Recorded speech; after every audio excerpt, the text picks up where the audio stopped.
Hello friends, कैसे हैं आप सभी। आई होप अच्छे होंगे। आज की इस क्लास में हम पढ़ने वाले हैं यूपी टेट के ईवीएस के मोस्ट इम्पॉर्टेंट क्वेश्चन जो बार बार परीक्षा में पूछे जा चुके हैं और आने वाले एग्जाम के लिए बेहद ज़रूरी हैं। अगर आप यूपी टेट 2026 का एग्ज़ाम देने वाले हैं तो आप इस वीडियो को अंत तक ज़रूर देखिएगा। यह ईवीएस की हमारी पहली क्लास है, तो चलिए शुरू करते हैं आज की क्लास ईवीएस के मोस्ट इम्पॉर्टेंट क्वेश्चंस के साथ। हमारा पहला प्रश्न है, मनुष्य के श्वसन के लिए कौन सी गैस आवश्यक है।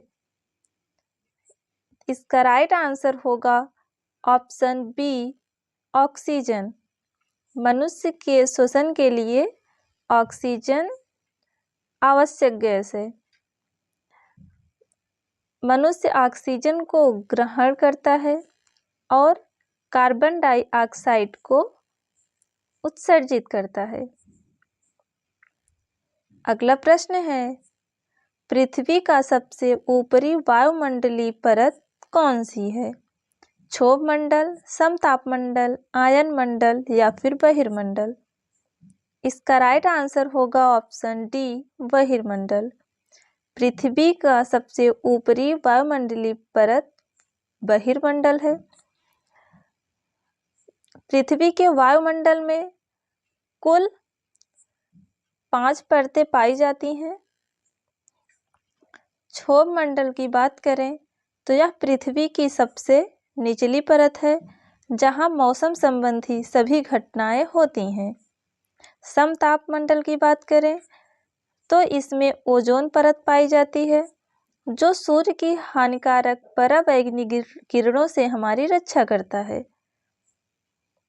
ये सभी परतें पृथ्वी की सतह से ऊपर की ओर व्यवस्थित हैं। अगला प्रश्न है, जल चक्र में बादल बनने की प्रक्रिया को क्या कहते हैं। संघनन, वाष्पीकरण, वर्षण, परावर्तन। इसका राइट आंसर होगा ऑप्शन ए, संघनन।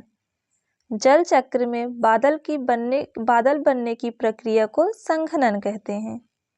हमारा अगला प्रश्न है, निम्नलिखित में से कौन सा नवीकरणीय स्रोत है। कोयला, पेट्रोलियम, सौर ऊर्जा, प्राकृतिक गैस। इसका राइट आंसर होगा ऑप्शन सी, सौर ऊर्जा। सौर ऊर्जा एक नवीकरणीय स्रोत है। अगला प्रश्न है, ग्रीन हाउस प्रभाव का मुख्य कारण कौन सी गैस है। ऑक्सीजन, नाइट्रोजन, कार्बन डाइऑक्साइड या फिर हाइड्रोजन। इसका राइट आंसर होगा ऑप्शन सी, कार्बन डाइऑक्साइड। अगला प्रश्न है, पेड़ पौधों की कटाई से क्या हानि होती है। मृदा अपरदन, वर्षा में वृद्धि, वायु शुद्धिकरण या फिर तापमान में कमी। इसका राइट आंसर होगा ऑप्शन ए, मृदा अपरदन। पेड़ पौधों की कटाई से मृदा अपरदन की समस्या होती है।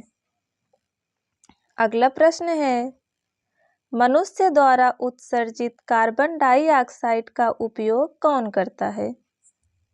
इसका राइट आंसर होगा ऑप्शन बी, पौधे। पौधे प्रकाश संश्लेषण प्रक्रिया में कार्बन डाइऑक्साइड का उपयोग करके ऑक्सीजन बनाते हैं। अगला प्रश्न है, पर्यावरण शिक्षा का मुख्य उद्देश्य क्या है। केवल परीक्षा में सफलता, पर्यावरण की समझ और संरक्षण, विज्ञान का अध्ययन या फिर प्रदूषण फैलाना। इसका राइट आंसर होगा ऑप्शन बी, पर्यावरण की समझ और संरक्षण। अगला प्रश्न है, ओजोन परत किसके लिए उपयोगी है। ऑक्सीजन प्रदान करती है, पौधों में वृद्धि करती है, हानिकारक पराबैंगनी किरणों से रक्षा करती है या फिर वर्षा कराती है।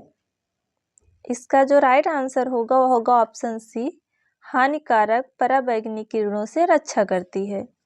ओजोन परत समताप मंडल में पाई जाती है जो कि सूर्य की पराबैंगनी किरणों को रोककर पृथ्वी पर जीवन की रक्षा करती है। अगला प्रश्न है, निम्न में से कौन सा जल प्रदूषण का कारण नहीं है? औद्योगिक अपशिष्ट, कृषि में रासायनिक खाद, पौधों की जड़ें, सीवेज जल। इसका राइट आंसर होगा ऑप्शन सी, पौधों की जड़ें। पौधे प्रदूषण नहीं फैलाते बल्कि जल को शुद्ध करते हैं। हमारा अगला प्रश्न है, पृथ्वी का लगभग कितना भाग जल से ढका है? इसका राइट आंसर होगा ऑप्शन सी, 71%। पृथ्वी का लगभग 71% भाग जल से ढका हुआ है, जिसके कारण पृथ्वी को नीला ग्रह भी कहा जाता है। हमारा अगला प्रश्न है, किस ऊर्जा स्रोत से प्रदूषण सबसे अधिक होता है? सौर ऊर्जा, पवन ऊर्जा, कोयला या फिर जल ऊर्जा। इसका राइट आंसर होगा ऑप्शन सी, कोयला। कोयला से सबसे अधिक प्रदूषण होता है। अगला प्रश्न है, पृथ्वी दिवस कब मनाया जाता है? 5 जून, 22 अप्रैल, 14 नवंबर, 26 जनवरी। इसका राइट आंसर होगा ऑप्शन बी, 22 अप्रैल को। पर्यावरण के संरक्षण के प्रति जागरूकता फैलाने हेतु 22 अप्रैल को पृथ्वी दिवस मनाया जाता है। हमारा अगला प्रश्न है, कौन सा जीव पर्यावरण की सफाई कर्मी कहलाता है? बाघ, गिद्ध, हाथी, सांप। इसका राइट आंसर होगा ऑप्शन बी, गिद्ध। गिद्ध मृत जीवों को खाकर पर्यावरण को सुरक्षित रखता है। अगला प्रश्न है, पर्यावरण संतुलन कब बिगड़ता है? जब सभी जीव मिलजुल कर रहें, जब एक घटक अधिक प्रभावित हो, जब पेड़ लगाए जाएं या फिर जब वर्षा होती है। इसका राइट आंसर होगा ऑप्शन बी, जब एक घटक अधिक प्रभावित होता है तो पर्यावरण संतुलन बिगड़ जाता है। अगला प्रश्न है, ओजोन परत का क्षय किस गैस से होता है? कार्बन डाइऑक्साइड, क्लोरोफ्लोरोकार्बन, ऑक्सीजन या फिर मीथेन। इसका राइट आंसर होगा ऑप्शन बी, क्लोरोफ्लोरोकार्बन। अगला प्रश्न है, कौन सा जीव जल और थल दोनों में रहता है? इसका राइट आंसर होगा ऑप्शन ए, मेढक। मेढक एक ऐसा जीव है जो जल और थल दोनों में रहता है। अगला प्रश्न है, वन्य जीव संरक्षण अधिनियम भारत में कब लागू हुआ? इसका राइट आंसर होगा ऑप्शन बी, 1972 में। इस अधिनियम का उद्देश्य वन्य जीव की सुरक्षा और अवैध शिकार को रोकना है। हमारा अगला प्रश्न है, प्लास्टिक का अधिक उपयोग किस प्रदूषण को फैलाता है? जल प्रदूषण, ध्वनि प्रदूषण, मृदा प्रदूषण या फिर वायु प्रदूषण। इसका राइट आंसर होगा ऑप्शन सी, मृदा प्रदूषण। प्लास्टिक का अधिक उपयोग मृदा को प्रदूषित करता है। अगला प्रश्न है, विश्व पर्यावरण दिवस कब मनाया जाता है? 5 जून, 1 मई, 22 मार्च या फिर 2 अक्टूबर। इसका राइट आंसर होगा ऑप्शन ए, 5 जून को। विश्व पर्यावरण दिवस 5 जून को मनाया जाता है। इसकी शुरुआत 1972 में संयुक्त राष्ट्र के स्टॉकहोम सम्मेलन के दौरान हुई थी। अगला प्रश्न है, पर्यावरण का मुख्य घटक कौन नहीं है? जैविक, अजैविक, सांस्कृतिक, विद्युत। इसका राइट आंसर होगा ऑप्शन डी, विद्युत। विद्युत पर्यावरण का मुख्य घटक नहीं है। अगला प्रश्न है, किस पेड़ को जल छाया मित्र कहा जाता है? नीम, बरगद, पीपल, आम। इसका राइट आंसर होगा ऑप्शन बी, बरगद। बरगद का पेड़ बड़ी छाया और नमी प्रदान करता है, इसीलिए इसे जल छाया मित्र कहा जाता है। अगला प्रश्न है, भारत में वन महोत्सव कब मनाया जाता है? जुलाई का पहला सप्ताह, जून का अंतिम सप्ताह, अप्रैल का दूसरा सप्ताह या फिर मई का तीसरा सप्ताह? इसका राइट आंसर होगा जुलाई का पहला सप्ताह। भारत में वन महोत्सव 1 से 7 जुलाई तक मनाया जाता है। अगला प्रश्न है, कौन सी गैस पौधों के लिए आवश्यक है परंतु मनुष्य के लिए हानिकारक है? इसका राइट आंसर होगा ऑप्शन ए, कार्बन डाइऑक्साइड। यह गैस पौधों के लिए प्रकाश संश्लेषण में उपयोगी है परंतु अधिक मात्रा में मानव के लिए हानिकारक हो सकती है। अगला प्रश्न है, प्रोजेक्ट टाइगर कब शुरू किया गया था? 1952, 1973, 1980 या फिर 1992?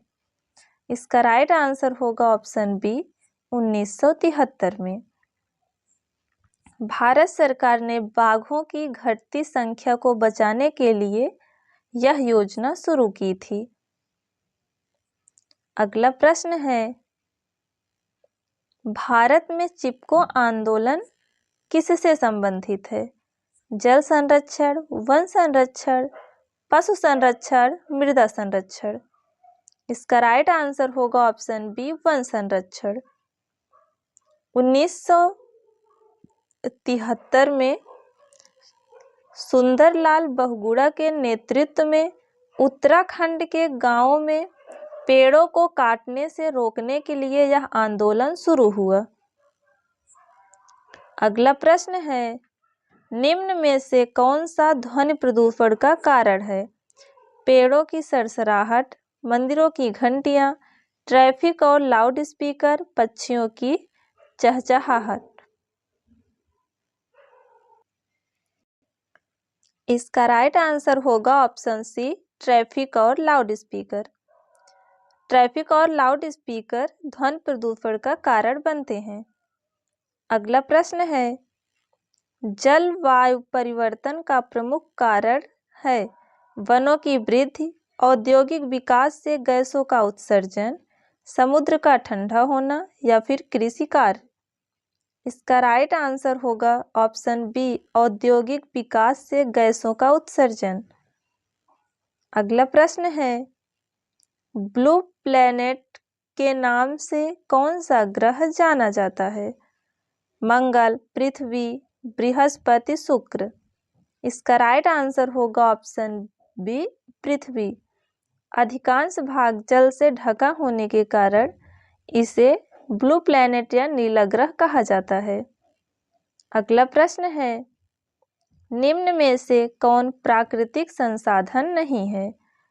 जल, वायु, पेट्रोलियम, प्लास्टिक? इसका राइट आंसर होगा ऑप्शन डी, प्लास्टिक।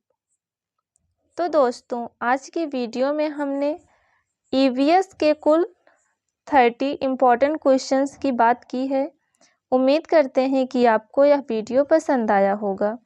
यदि वीडियो पसंद आया हो तो वीडियो को लाइक करें, कमेंट करें एंड चैनल को सब्सक्राइब करना ना भूलें ताकि आपको हमारे अगले वीडियो का नोटिफिकेशन सबसे पहले मिले। मिलते हैं नेक्स्ट वीडियो में, तब तक के लिए धन्यवाद।